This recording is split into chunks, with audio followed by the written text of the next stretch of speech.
নমস্কার বন্ধুরা, পূজাস মিনি কিচেনে সকলকে স্বাগত জানাই। আশা করি সকলে ভালো আছেন, সুস্থ আছেন। হাজির হয়েছি নতুন একটি রেসিপি নিয়ে। এই রেসিপিটি আপনারা বানিয়েছেন কি না জানি না, তবে আমাদের গরমকাল পড়তেই কাঁচা আমের সিজনের সময় এই রেসিপিটি বানানো হয়। অতিরিক্ত গরমে এই রেসিপিটি যদি সাথে থাকে, এক থালা ভাত খাওয়া কোনো ব্যাপারই না। আমাদের তো ভীষণ ভালো লাগে, আশা করি আপনাদেরও ভীষণ ভালো লাগবে। অতিরিক্ত গরমের সময় এই রেসিপিটি একবার ট্রাই করে দেখতে পারেন। আমি যেভাবে বানিয়েছি ঠিক সেইভাবে বানিয়ে দেখুন, কথা দিচ্ছি অবশ্যই ভালো লাগবে। চলুন শুরু করা যাক আজকের রেসিপি। এখানে আম দিয়ে মাছের টক বানানোর জন্যে পুকুরের জ্যান্ত পোনা মাছ নিয়ে নিয়েছি। মাছগুলো বাজার থেকে কাটিয়ে নিয়ে আসা। মাছগুলোর আঁশ ফেলে ভালো করে ধুয়ে নিয়েছি, ধুয়ে জল ঝাড়িয়ে নিয়েছি। এবার আমি মাছগুলোতে নুন হলুদ মাখিয়ে নেব। তার জন্য দিয়ে দিলাম পরিমাণ মতন নুন, আর দিয়ে দিচ্ছি পরিমাণ মতন হলুদ গুঁড়ো। সব একসাথে ভালো করে মাছের সাথে নুন হলুদ মাখিয়ে নেব। মাছের সাথে ভালোভাবে নুন হলুদ মাখানো হয়ে গেছে। এখানে নিয়ে নিয়েছি 3টে আলু। আলুগুলো খোসা ছাড়িয়ে ভালো করে ধুয়ে লম্বা করে কেটে নিয়েছি। আর নিয়েছি একটা ছোট কাঁচা আম। এখানে ছোট আম এই জন্য নিয়েছি যাতে না বেশি টক হয়, এই টকটা অল্প অল্প হবে। আমটার খোসা ফেলে দানা ফেলে লম্বা করে কেটে জলে ভিজিয়ে রেখেছি।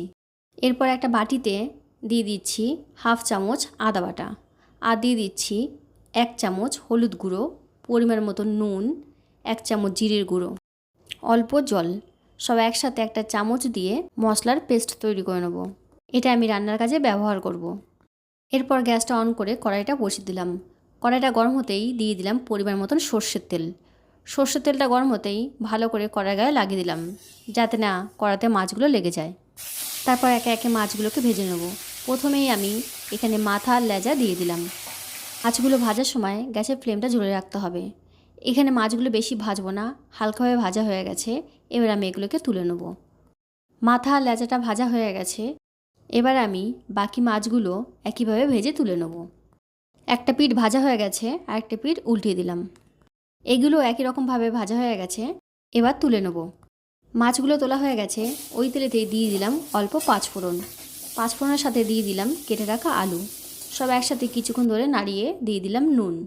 নুনটা দিয়ে আলুগুলোকে লাল লাল করে ভেজে নেব। আলুগুলো ভাজা হয়ে গেছে, দিয়ে দিলাম ভিজিয়ে রাখা মশলা। আলু আর মশলা সব একসাথে হালকা আছে কিছুক্ষণ ধরে কষিয়ে নেব। ততক্ষণ কষাবো যতক্ষণ না মশলা থেকে তেল ছেড়ে আসে। আর দিয়ে দিলাম 2টো কাঁচা লঙ্কা। এই রেসিপিটি বানানোর জন্যে তেল অল্প লাগে, অথচ এর স্বাদও দারুণ। যেসব বন্ধুরা আমাকে সাপোর্ট করছেন তাদেরকে অনেক ধন্যবাদ। আপনাদের একটা সাপোর্ট আমাকে আরও নতুন নতুন ভিডিও বানানোর ইচ্ছা জাগিয়ে তুলবে। আশা করি আপনারা আমার সাথে থাকবেন, পাশে থাকবেন। আমার চ্যানেলে এখন সাবস্ক্রাইব না করা থাকলে চ্যানেলটি সাবস্ক্রাইব করার অনুরোধ রইল। কেমন লাগলো আমার এই সহজ সরল রেসিপি, ভিডিওটি পুরো দেখে কমেন্টে জানাবেন। ভালো লাগলে লাইক করবেন, সাথে শেয়ার করবেন। ভালোভাবে কষানো হয়ে গেছে। এবার আমি দিয়ে দিচ্ছি পরিমাণ মতন জল। এখানে আমি জলটা কম দিলাম, কারণ ঝোলটা কম রাখবো। আপনারা ঝোল কতটা রাখবেন সেই অনুযায়ী জল দিয়ে দেবেন। জলটা দিয়ে ভালো করে নাড়িয়ে দিলাম। ফুটে উঠতেই ঢাকা দিয়ে দেবো সেদ্ধ হওয়ার জন্যে। ঢাকনাটা খুলে দেখে নেবো সেদ্ধ হয়ে গেছে কিনা। এখানে সেই জন্য আমি একটা আলু দেখে নিলাম। আলুগুলো সেদ্ধ হয়ে গেছে। এবার আমি দিয়ে দিলাম কেটে রাখা আমগুলো।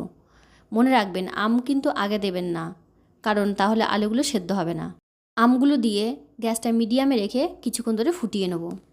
কিছুক্ষণ ফোটানোর পর দেখে নিচ্ছি আমটা সেদ্ধ হয়ে গেছে কিনা। আমটা সেদ্ধ হয়ে গেছে। এবার আমি দিয়ে দিলাম ভেজে রাখা মাছগুলো।